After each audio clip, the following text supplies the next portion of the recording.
नमस्कार, मैं हूं रंजीत कुमार और इस समय जो खबर आ रही है वो भारतीय चुनाव इतिहास की सबसे बड़ी घटना और सबसे बड़ा स्कैंडल साबित हो सकती है।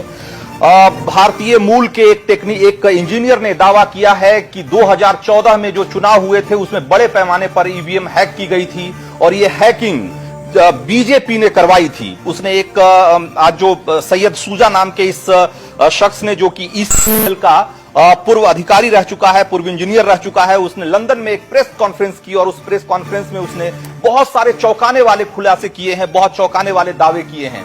और ये जो दावे हैं, आप एक बारगी आप यकीन नहीं करना मुश्किल है। ये किसी बहुत ही एक थ्रिलर का प्लॉट जैसा दिखता है, लेकिन अगर ये सच है तो ये, जैसा कि मैंने कहा, कि ये भारतीय चुनावी इतिहास का, भारतीय राजनीति का सबसे बड़ा स्कैंडल साबित हो सकता है।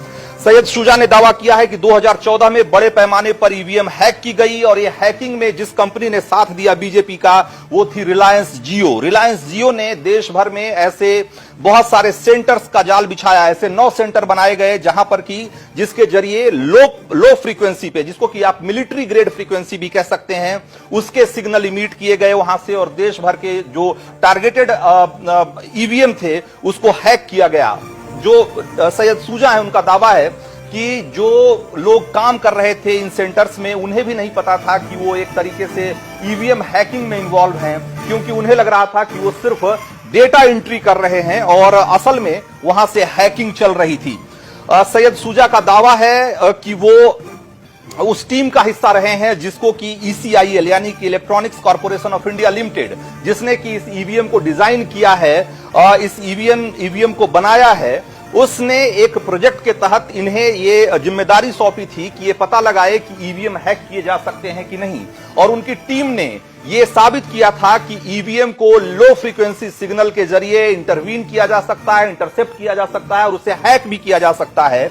और ये हैकिंग जब उन्होंने साबित की कि ये हैकिंग हो सकती है, बाद में इसी टेक्निक का इस्तेमाल करके 2014 के चुनाव में बड़े पैमाने पर ईवीएम हैक की गई। बहुत चौंकाने वाले खुलासे हैं, आप जानकर हैरान हो जाएंगे जो सैयद शुजा ने कहा है। आपको एक बार फिर से बता दें कि ये जो प्रेस कॉन्फ्रेंस है लंदन में हो रही है और लंदन में इंडियन जर्नलिस्ट एसोसिएशन का जो यूरोप चैप्टर है उसने इस प्रेस कॉन्फ्रेंस को वहां आयोजित करवाया है।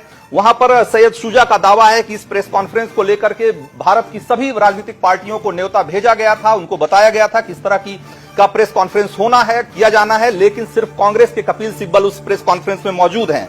भारतीय मूल के बहुत सारे पत्रकार भी उस प्रेस कॉन्फ्रेंस में मौजूद हैं और वहां पर एक डेमो के जरिए, एक डिमॉन्स्ट्रेशन के जरिए उन्होंने दिखाने की कोशिश की है कि कैसे लो फ्रीक्वेंसी यानी कि मिलिट्री ग्रेड फ्रीक्वेंसी सिग्नल के जरिए ईवीएम में छेड़छाड़ संभव है, उसे हैक किया जा सकता है और उससे चुनाव के नतीजों को प्रभावित किया जा सकता है। सैयद शुजा ने यह भी कहा है कि 2014 में, न सिर्फ 2014 में बल्कि बाद के भी बहुत सारे इलेक्शंस में, जो स्टेट इलेक्शंस थे, वहां पर भी हैकिंग की गई। और उनका दावा है कि इस बार मध्य प्रदेश, छत्तीसगढ़ और राजस्थान में भी नतीजे एकदम अलग होते, बीजेपी यहां जीत जाती, अगर उन्होंने और उनकी टीम ने इसको इंटरसेप्ट नहीं किया होता। जो बीजेपी की तरफ से जो ये हैकिंग की कोशिश की जा रही थी, अगर उसको इंटरसेप्ट नहीं किया होता तो यहां भी नतीजे पलट जाते और बीजेपी के फेवर में जाते। यहां तक कि उनका दावा है कि हमने और उनकी टीम ने बीजेपी के लोगों से इस बारे में बात करने की कोशिश की थी, बल्कि उन्होंने यहां तक स्वीकार किया है कि उनकी टीम ने बीजेपी को ब्लैकमेल करने की कोशिश की थी। और इसी सिलसिले में हैदराबाद के एक सबर्ब में उनकी मुलाकात हुई थी बीजेपी के कुछ नेताओं से, जहां पर कि उन पर हमला हुआ और उनके टीम के ज्यादातर लोगों को गोली मार दी गई। और फिर उसी दिन किशनगढ़ में एक दंगा कराया गया और उस दंगे के विक्टिम के तौर पर उनके टीम के लोगों की बॉडी जो है वो डिस्पोज ऑफ कर दी गई। यह भी बहुत चौंकाने वाला खुलासा है। साथ ही साथ यह भी उन्होंने दावा किया है कि इस हैकिंग के बारे में गोपीनाथ मुंडे, पूर्व केंद्रीय मंत्री और बीजेपी के वरिष्ठ नेता गोपीनाथ मुंडे को सब कुछ पता था और इसीलिए उनकी हत्या की गई। असल में उनकी मौत नहीं हुई थी कार एक्सीडेंट में, बल्कि उनकी हत्या कर दी गई थी। और जब इसकी जांच के दौरान तंजील अहमद नाम के पुलिस अधिकारी को इसका पता लगा और वो इसकी रिपोर्ट फाइल करने वाले थे, तो तंजील अहमद को भी मार दिया गया, उनकी भी हत्या कर दी गई।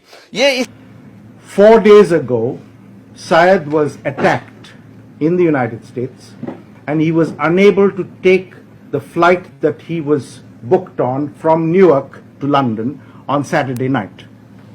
and arrive here yesterday morning. So we had a bit of a crisis yesterday, but despite the fact that he is clearly injured, and we have managed to persuade him to make an appearance so that he tells his story and you can also put questions to him. So with those words, it's over to you, Syed. Hello everyone, thanks for coming down there. I use Hindi, English, American, British both. So everyone loud and clear? Yes, please speak in English so that everyone can understand. You Okay, can do so that's with an American accent, but do speak English. Alright, so my name is Shuja.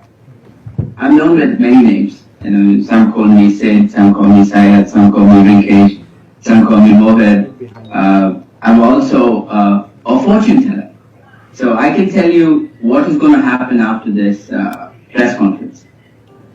First thing, Election Commission of India will deny the possibility of EVM hacking. Second, the ruling party will deny their involvement in what happened since 2013 and today.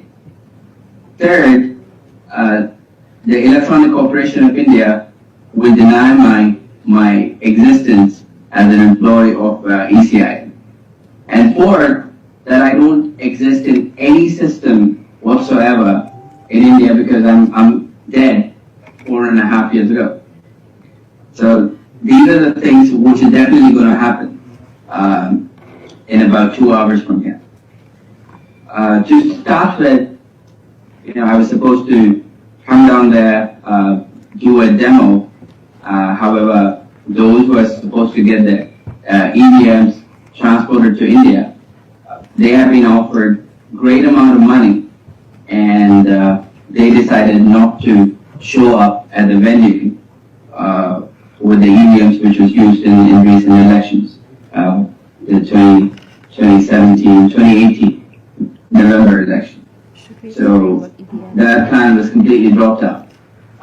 However, If I could just stop you there for a minute, I just want to say that ECIL means Electronic Corporation of India Limited. It's a public sector company which manufactures what are known as electronic voting machines or EVMs. Please carry on, Syed. so, the EVMs, the ballot. तो हम आपको वो press conference दिखा रहे थे जो कि अब से थोड़ी देर पहले इन लंदन में किया गया और जहां पर कि इस तरह के बहुत चौंकाने वाले दावे किए गए हैं ईवीएम हैकिंग को लेकर के। जैसा कि उन्होंने दावा किया कि 2014 में ईवीएम बड़े पैमाने पर हैक की गई थी और भी बहुत सारे स्टेट इलेक्शन हैं जिसमें कि ईवीएम की हैकिंग हुई। बहुत चौंकाने वाली बातें कही गई है। गोपीनाथ मुंडे की मौत नहीं हुई थी, उनकी हत्या की गई थी और उनकी मौत की जांच कर रहे अधिकारी ने जब उनकी हत्या की बात उजागर करनी चाहिए, सार्वजनिक करनी चाहिए तो उनकी भी हत्या कर दी गई। हालांकि यह फैक्ट है कि तंजील अहमद जो कि एनआईए में डीएसपी के रैंक पर काम कर रहे थे और गोपीनाथ मुंडे के केस से जुड़े हुए थे, 2016 में उनकी हत्या कर दी गई थी। इसके